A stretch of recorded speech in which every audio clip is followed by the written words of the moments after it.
Hello అండి అందరికీ welcome to my channel. ఈరోజు మన ఛానల్లోని చికెన్ బిర్యానీని ఇంట్లోనే హోటల్ టేస్ట్ వచ్చే విధంగా ఎలా ప్రిపేర్ చేస్తారో తెలుసుకుందాం. ఈ రోజుల్లో హోటల్ ఫుడ్కి ఎంత దూరంగా ఉంటే అంత మంచిదండి. కాబట్టి హోటల్ టేస్ట్ వచ్చే విధంగా చికెన్ బిర్యానీని మనమే ఇంట్లోని అన్నం పొడిపొడిలాడే విధంగా సింపుల్ మసాలాస్తో ఇంట్లో ఉన్న అందరూ ఇష్టంగా తినే విధంగా బిర్యానీని ఎలా ప్రిపేర్ చేస్తారో తెలుసుకుందాం.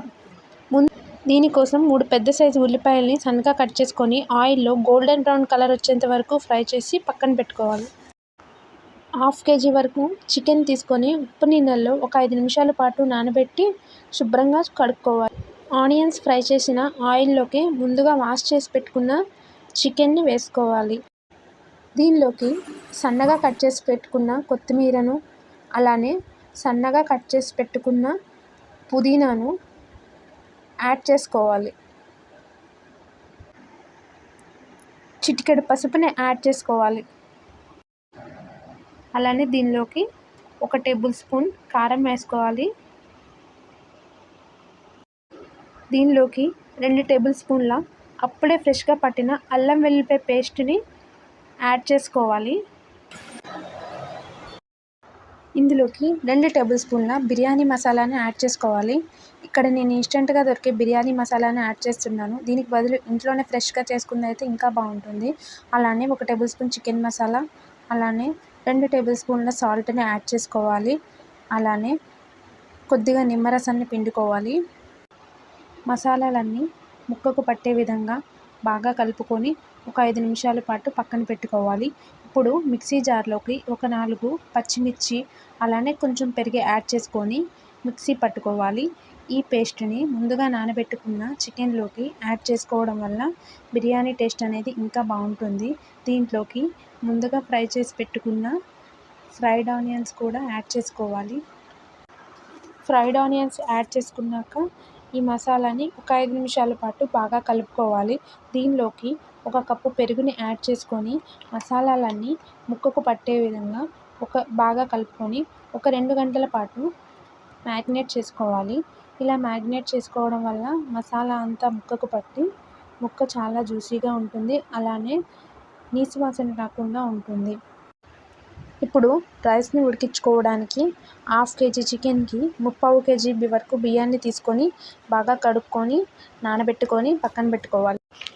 రైస్ని ఉడికించుకోవడానికి ఒక 6 గ్లాసుల వరకు వాటర్ని యాడ్ చేసుకోవాలి. దీనిలోకి మసాలా సామాన్లను యాడ్ చేసుకోవాలి. బిర్యానీ ఆకులు, చెక్క, లవంగ, షాజీరా, జాపత్రి, మరాఠీ మొగ్గను వీటన్నింటిని కూడా వాటర్లోకి యాడ్ చేసుకోవాలి. అలానే 2 టేబుల్ స్పూన్ల వరకు ఆయిల్ని యాడ్ చేసుకోవాలి. ఆయిల్ ప్లేస్లో మీరు నెయ్యిని కూడా యాడ్ చేసుకోవచ్చు. ఇప్పుడు దీంట్లోకి వాటర్కి సరిపడా సాల్ట్ని యాడ్ చేసుకోవాలి. ఇక్కడ సాల్ట్ని ఎంత కరెక్ట్గా వేసుకుంటే బిర్యానీ అంత పర్ఫెక్ట్గా టేస్ట్గా వస్తుంది. ఇప్పుడు వాటర్ మసిలేంత విధంగా మూతని పెట్టుకోవాలి. ఒక 10 నిమిషాల తర్వాత వాటర్ ఇలా మసులుతున్నప్పుడు ముందుగా నానబెట్టుకున్న బాస్మతి బియ్యాన్ని వాటర్లోకి యాడ్ చేసుకోవాలి. ఇప్పుడు ఈ బియ్యం అనేది 70% ఉడికేంత వరకు ఉడికించుకోవాలి. ఇప్పుడు మరొక గిన్నెలోకి చికెన్ వేసుకొని చికెన్ ఒక 10% ఉడికేంత వరకు మూత పెట్టుకొని లో ఫ్లేమ్లో ఉడికించుకోవాలి. ఇక్కడ ఎప్పుడైనా సరే బిర్యానీ మనం చేసేటప్పుడు కొంచెం పెద్ద గిన్నెనే చూసుకోవాలండి. ఎందుకంటే బిర్యానీ అనేది ఒదుగవుతుంది కాబట్టి చిన్న చిన్న గిన్నెల్లో ఉండవద్దు, పెద్ద గిన్నెలోనే వండుకోవాలి.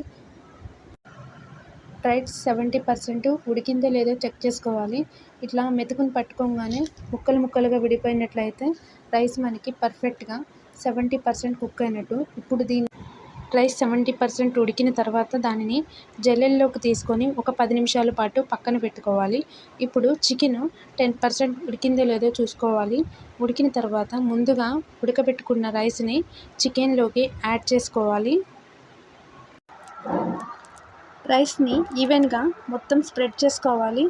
దీనిపై నుండి గార్నిషింగ్గా ముందుగా కట్ చేసి పెట్టుకున్న కొత్తిమీర, పుదీనా, అలాగే ఫ్రైడ్ ఆనియన్స్ని యాడ్ చేసుకోవాలి. అలానే దీంట్లోకి ఫుడ్ కలర్ ఎల్లో కలర్ది యాడ్ చేసుకోవాలి. దీన్ని దమ్ పెట్టుకోవడానికి మూత పెట్టుకొని దానిపై నుండి రాయిని కానీ ఏమైనా బరువును ఉంచాలి. ఒక 20 నిమిషాల తర్వాత మూత తెరిచి చూస్తే గుమగుమలాడే బిర్యానీ రెడీ అయిపోతుందండి. కొన్ని టిప్స్ని పాటిస్తే చాలు, మనకి పొడి పొడిలాడే మెతుకులతో హోటల్ స్టైల్లో బిర్యానీ రెడీ అయిపోతుంది. యాక్చువల్గా అయితే బిర్యానీలోకి పెద్ద పెద్ద సైజ్ పీసులు తీసుకుంటారు. నేను ఇక్కడ చిన్న సైజ్ పీసులు మాత్రమే తీసుకున్నాను. మీకు ఇష్టం ఉంటే మీరు పెద్దదైనా తీసుకోవచ్చు. అలానే బిర్యానీ చేసే ముందు ఓవర్ నైట్ చికెన్ని నానబెట్టినట్టయితే ఇంకా బాగుంటుంది. మీకు కనుక నా వీడియో నచ్చినట్లయితే సబ్స్క్రైబ్ చేసుకోండి.